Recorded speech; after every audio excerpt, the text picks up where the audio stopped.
You're listening to Sharing Things, a new University of Edinburgh podcast from the Alumni Relations team about the university community, which we want to get to know a little better.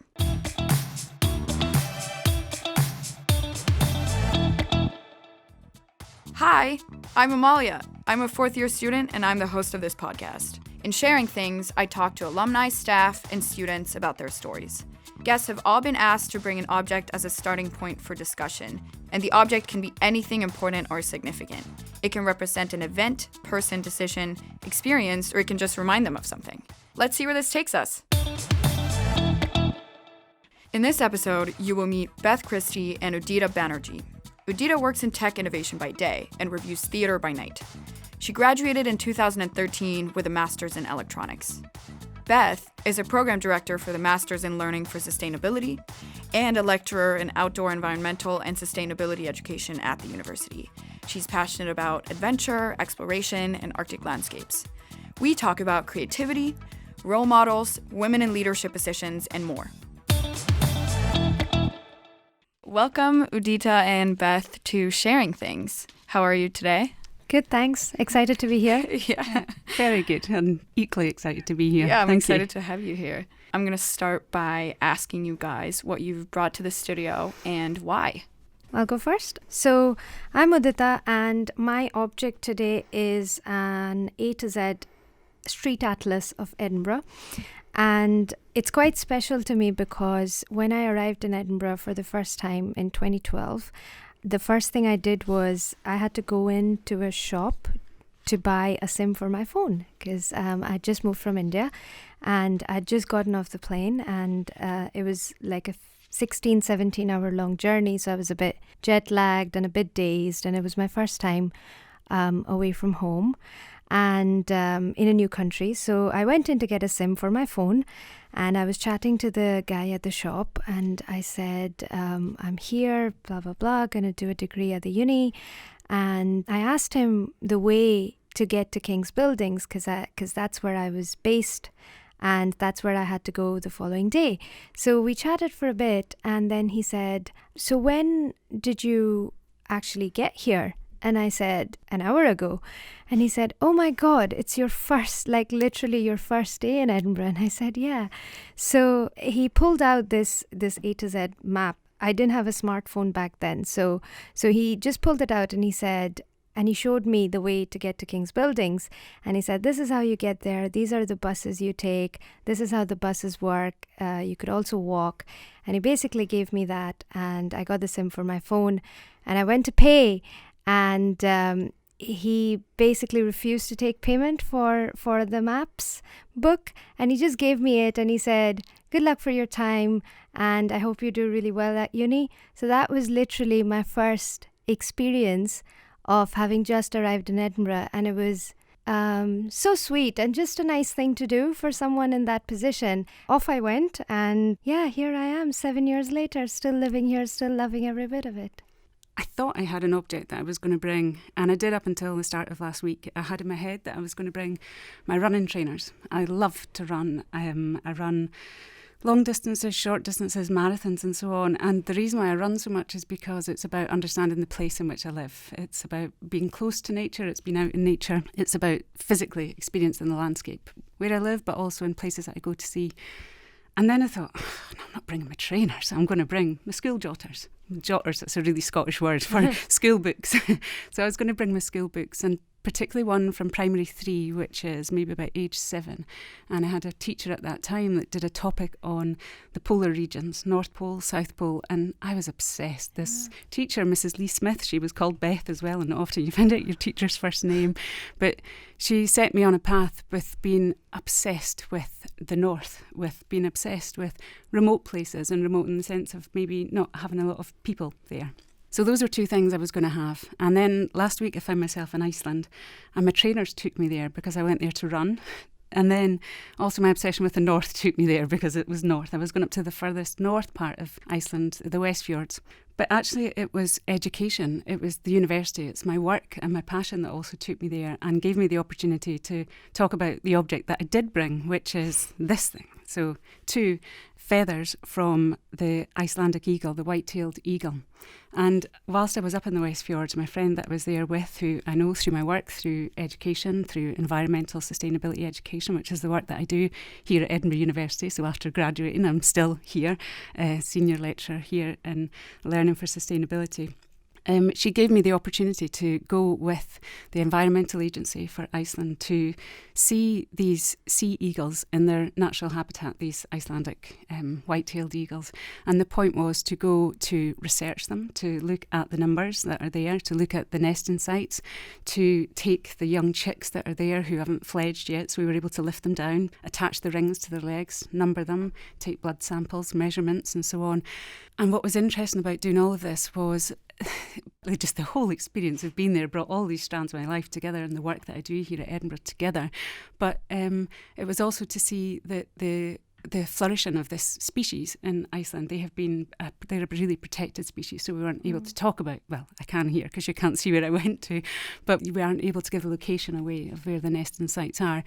But in 1913 in Iceland, they were able to bring in environmental protection law, which meant that these species are protected. So the numbers have risen again. This year, we set a record in terms of the numbers of breeding pairs that they had and chicks that they had. So it was fantastic to be part of that, to be able to get that unique experience, which I see as sort of bringing all of the things that I'm passionate about together, but it's also part of the work that I do here at Edinburgh as well. Did you know you were gonna end up in that field when you started out at Edinburgh Uni? No. Yeah. No, I remember taking at school, I wanted to do something practical, something that was physical, because I like being physically active. I wanted to do something that involved being outdoors. I was working as a volunteer countryside ranger, and I enjoyed doing that interpretive work and landscape work and working with people. I didn't want to be a school teacher. I didn't want to be indoors all the time. And it just so happened that the work that I did, the career kind of unfolded in front of me with the policy in Scotland that I've been part of, helping to develop the research around outdoor learning, to develop the research around sustainability education. And so partly it's my work has helped to create that path, but it's also, I've been fortunate to work with extremely good colleagues who have helped to create that path as well. And perseverance, sticking with something that I thought I'm passionate about. And I think that's what's wonderful about Edinburgh University, is that opportunity to be able to pursue research in the field that you want, that flexibility to support that. Both of you are women in leadership positions. What would you say is the biggest lesson that you've learned? So I currently work in technology innovation at RBS, which is, as most people know, one of the biggest banks in the UK. And I've been in a leadership position for the last couple of years. And technology fundamentally is quite male-dominated. So you're definitely in the minority if you're a woman.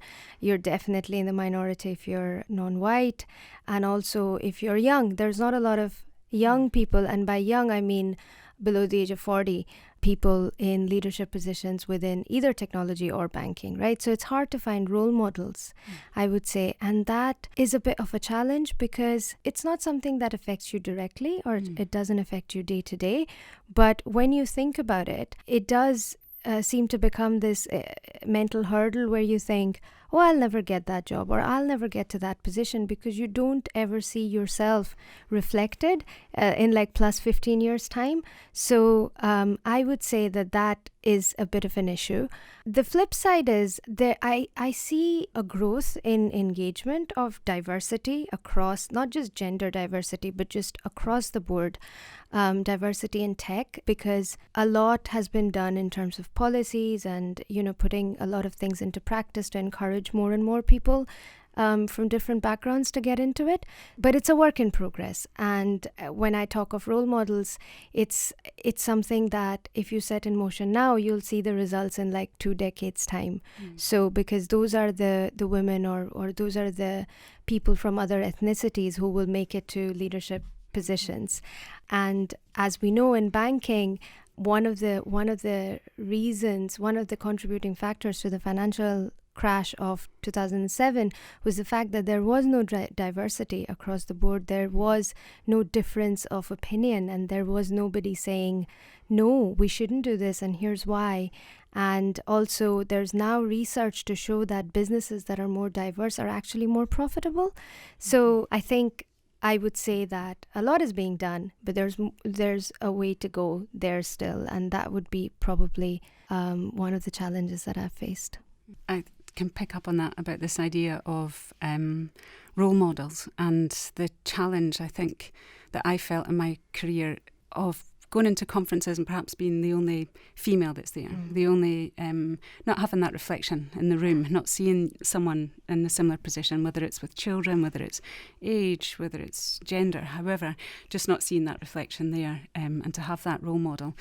And one of the things that I've found that has been so important to me is to have those networks, to seek out people who are doing similar things as much as I can. So my friend I talked about, Helena in the north, spending time with someone who does something similar to me that I can have these discussions with in an open and honest way and get support from that too. And trying to find those networks is difficult. It's an absolute challenge when it's not easy to seek out the women that do the same things or people who do the same as you or who feel similar to you. I had a unique opportunity last year to go to Antarctica, so I'm slightly obsessed with the north, but I'll slip in, I'm obsessed with the south as well. So I had this opportunity to go to Antarctica with 80 other women who were leaders in their fields from across the world, and we were selected. I was one of the women from Scotland that went. There was another lady from Scotland too, and we were there together, chosen because of our positions of influence or leadership in whatever way that was, early career right the way through to people who were established in their careers as well. People who were interested and focused on sustainability in whatever shape or form that may be. And then and also the gender aspect as well, about being female, that was part of it too. And so we came together, and what that gave me, apart from, this fantastic experience of Antarctica and the people that I met along the way, but what it's left me with is this network of women that I would never have met otherwise, who are doing fantastic work across the world in different fields and different interdisciplinary work suddenly becomes a lot more possible. I can physically get in contact with them to establish research, to just say, I'm feeling challenged by this, how would you react, what would you do? So there's range of conversations that you can have. But what's important about that is not just that influences me, is that I can then look at students that I'm working with. I can recognise in others that perhaps they need to be connected to this as well. So the network isn't just for me to feel connected to others. It's actually about what can I do then when I'm in this position to support others. So whether it's understanding what it's like to juggle children and study and part-time study and work, or whatever experiences I've had, if I can help in my leadership position that I have to support others and to connect them into this, I think that's something I can do to try and mitigate for some of those challenges I think that I've faced, personally I've faced. How long were you away for? It was a month from start to finish. Wow. To leave from home to go there. Right. Yeah. And then how did you get there? From here over to Ushuaia, then to Ushuaia, so the southernmost tip of Argentina. Right, and then yeah. all the women came together there. We had 2 days together. So we'd worked 12 months online, developing research projects and getting to know one another, thinking about how we would be when we were away as well. I had my own thoughts about what it would be like to be in a small ship with 80 ambitious women, people, how that might be. And so we were talked through all of this.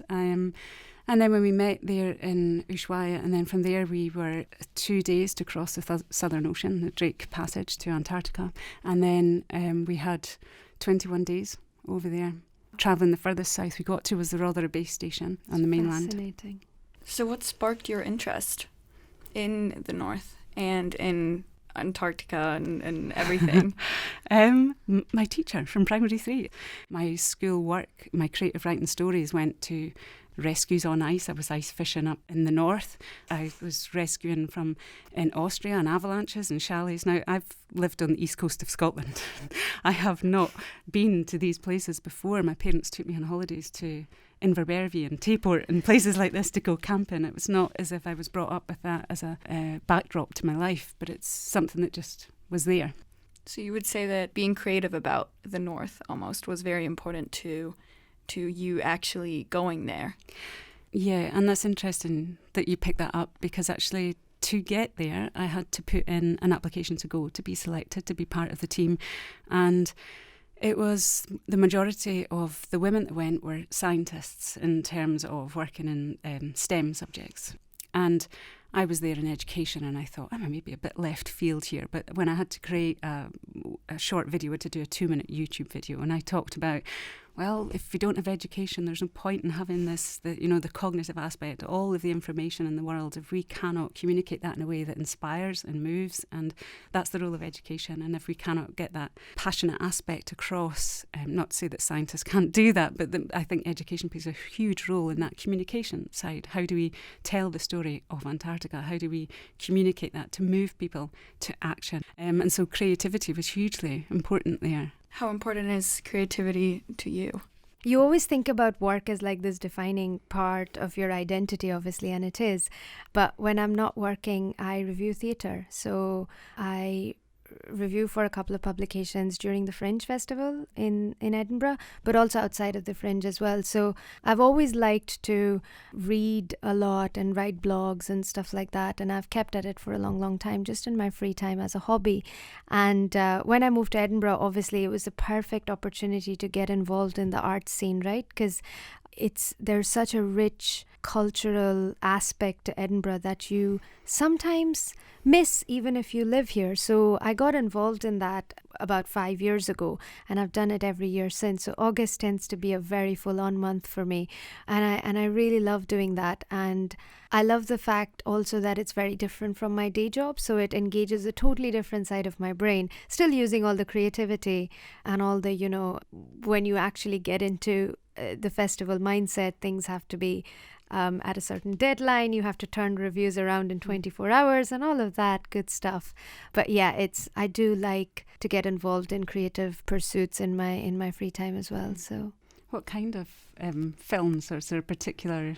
I try, yeah, so I would say probably about 60% of the theatre that I watch is stuff I'm interested in. So I'll typically go for things that are of a sciencey background, or classics, or plays that are being redone and stuff. But I would say about 40% are things that I wouldn't normally watch, but I would go and see them because they're just available, right? So I'll watch a bit of comedy, and I'll watch a bit of dance or circus stuff. It's such a great opportunity to get involved in something that you wouldn't normally do. So I feel quite privileged to have the opportunity to do that. And also my friends always rely on what I've already seen. So they get a curated list, and they're like, oh, did you like this and that? And so we'll go and watch only the ones you like best, or whatever. So it's quite amusing from that point of view, is that you feel quite responsible, because if your friends don't then like a show, they're like, oh, why did you send us to it? But on a more serious note, I try to mix and match what I see. But typically it's quite nice to go for the safer options, where you think, I'm going to really like something about Robbie Burns or Shakespeare, or one of the Greek classics that have just been redone and stuff like that. So it's good to have that opportunity. Yeah. And how did you get into that? How did that come about? I kind of fell into it because I'd obviously watched a lot of theatre just as a normal customer of the arts, I would say. So I've been doing that for a few years. And then what happened was I'd always been really good in English when I was growing up, in all languages, but particularly English when I was growing up in school. And for a while I toyed with the idea of studying English literature instead of doing engineering. But two very different things. Two very different things. The only thing that links them both is creativity, I think. And when the time came to pick, and I sat down with my parents, and we it was a choice between, do you want to do English or do you want to do maths? And I picked maths because I felt it would provide a more solid career option, and tech was always going to be around no matter what. And so I picked that, and I'm glad I did. But when I was living in Edinburgh and I was working, I was chatting about all of this stuff with Mum, and Mum said, well, why don't you study now? And this is why you should never listen to mothers. I lie. It was actually a very good idea, and so she pushed me into doing an English literature degree, which I did from the Open University part-time, just on the side, because it's something that I always thought of but never actually done, and it was quite a challenge studying something part-time with a full-time job.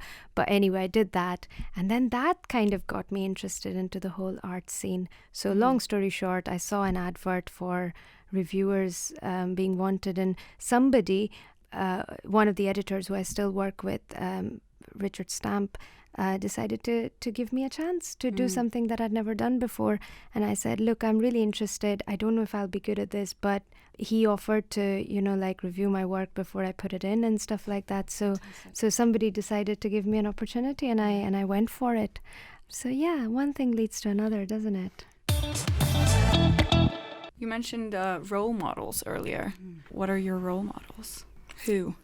It's very difficult to pick a particular person, but there's two females, authors, environmentalists, passionate, fantastic women that I always return to their work. And the first one's Rachel Carson, early environmental.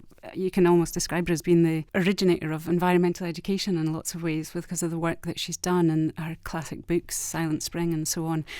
But it's the way in which she wrote. One of her nicknames was the gentle subversive. So she was able to write, and with her writing, with her motivation and her passion, and to bring people along with her in a way that just appeals to me, that we don't have to maybe be the loudest, the strongest, the noisiest in the room, but we can still bring people with us. And I really relate to that as a way to help people to move to action, to do that in a conversational way, perhaps in a more of that subversive way, in a nice way, not subversive in another way.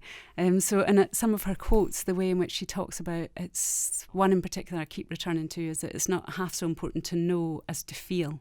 So we can have all the knowledge in the world, but we need to feel that too. So that really appeals to me, the cognitive, the affective, that we have to work with our heads, but our hearts, our whole bodies as well, these two things. So all of that side, absolute role model for me in that philosophical outlook that she has. The other one is a lady from Aberdeen, so East Coast, where I'm from, Nan Shepherd, who spent, I don't know if you... Yeah, Nan Shepherd is quite a famous person. Yeah, and her work as a writer, you can talk about her too, about her work as an English teacher, but also she spent so much time outdoors in the Cairngorms, and it was her approach to being outdoors that speaks to me as well. So she talked about, at the time that she was spending a lot of her time in the Cairngorms Park and around the hills there, was at the time sort of Monroe bagging was starting to go, and people were talking about climbing to the top of summits, and it was the race to the top. And she talked about going into the mountains. Well, I just go in to spend time. I maybe go in and I fall asleep, and I come to know these mountains by being in these mountains. And that stuff, that about that relationship with nature, it's not a conquer, it's not a to summit nature, to stand above nature. It's actually just to be in and with and sleep and feel, and all of that. That speaks to me too. So I think they're my two top role models for just now, for today. Yeah, for today. Ask me tomorrow. Yeah. What about you? I think I would really struggle to pick. I think I've had different role models through different parts of my life. Like when I was at uni, it was certain teachers who were really able to bring things to life and inspire a love for whatever topic they were teaching. I work for an amazing boss who's been in the industry for a long time, for about 30 years, and he's very inspiring and encouraging, and comes from he's from here, so a completely different culture to mine. So Alan, for him to be able to relate to me is a big ask, but despite not having that exact connection is still able to inspire and give me the opportunities to succeed and go and do different things. Family, both my parents, mum and dad, are, really strong individuals. I'm an only child, so even though it's always been really hard for them when I moved out, they kept pushing and they never held me back from whatever it was that I wanted to do. So I think it's a mix of people, and they've each contributed to a certain aspect of my life, and at different points their support has been really, really important. And so like when I was at uni, it would probably be my parents and my teachers and stuff like that. So it's an evolving relationship with all of them. So yeah, a mix of role models there. Have your parents visited you here in Edinburgh? Oh yeah. The first time they came was when I was still studying. I was still at uni, and they came during the summer. Actually, that was the last hottest summer that we had, the summer of 2013. It was awful for me because I was writing my thesis at the time, because when you're a master's student, you write your thesis over the summer. And so I was really, really busy, and I was trying to juggle a lot of different things. But my mum and dad came for the first time then, and obviously they loved it, and they loved having the opportunity to have a base in Edinburgh and being able to see other parts of Scotland. And Scotland, in terms of tourism, has just taken on so much in the last few years that I've had lots of visitors since, friends and extended family, and they all want to come and see Scotland, and they all tend to come in the summertime. And I always say, you need to come back in the winter, guys. It's not the same. Yeah. But yeah, everyone really enjoys that aspect of me being here. Do you still use the map when you go around Edinburgh? I do sometimes, occasionally, is why I've held on to it. And it's quite nice because when I'm reviewing at the Fringe, you wouldn't believe Fringe venues are in all sorts of closes and weird places and nooks and crannies of the city. It's another beautiful way to find out more about the city as well, trying to find a Fringe venue. And Google Maps isn't always very helpful because sometimes it doesn't tell you what level you're on, because Edinburgh is obviously built up on at least two different levels. And sometimes you're on like, the first time I was on George IV Bridge, I was actually looking down from it, and I was like, I need to literally be on the other level. So I do still use the map, and it's nice to have something that you can thumb through. And again, back to your point, maps are quite a nice way to connect the physical with your surroundings. So being able to see the streets and what levels they're on, and a set of stairs that will take you from one to the other that are not on your tech driven maps or whatever is very nice. Also gives me ideas as well on how can we improve technology to kind of, to be able to include all of these things, and, how do we improve it to make it accessible to everyone. For example, when I'm coming back from somewhere like really late at night, I maybe don't want to go through a dark alley or a close with no lights, and that might be a personal preference, but tech doesn't always help you in that all the time. So there's opportunity there to improve that as well. So it's just engaging different parts of your brain, really. I have one last question for you guys. So if you could associate your object with one word, what would it be? Adventure. Adventure? Why? Because that's what Edinburgh was when I moved here. I didn't know if I was going to stay. I didn't know. For a period of time, I thought I was going to do my degree. I was very fortunate in that my degree was funded by the UK government. So I thought, I'm going to do my degree and then maybe I'll go somewhere else, or maybe I'll go back to India. And I didn't really know. But what Edinburgh has ended up being has been a massive adventure. I came with an address on a post-it, and now I have friends. I met my partner here. I have like a whole community of people. I have my career, my work pals, and I've built a life here, and it's all been a massive adventure, and it's been a really, really amazing story for me.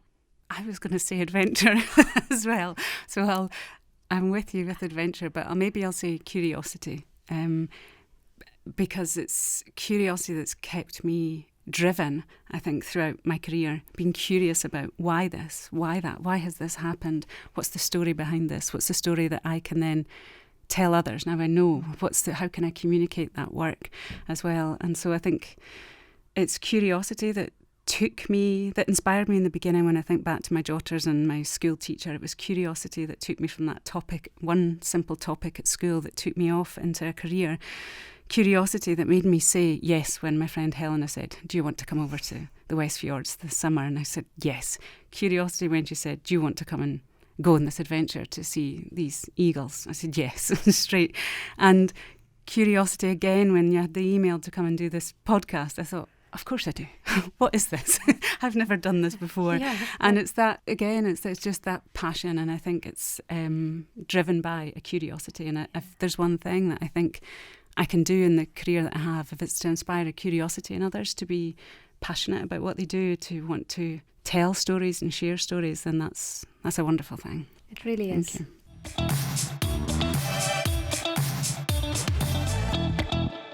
Thank you for listening to Sharing Things. Make sure to subscribe to our podcast on iTunes, Spotify, or Google Play to catch our next episode. Be sure to visit our website to read more about our guests and other episodes at www.ed.ac.uk/sharingthingspodcast with little dashes between the words. You can let us know what you think on the website or by using the hashtag #SharingThingsPodcast. See you next time!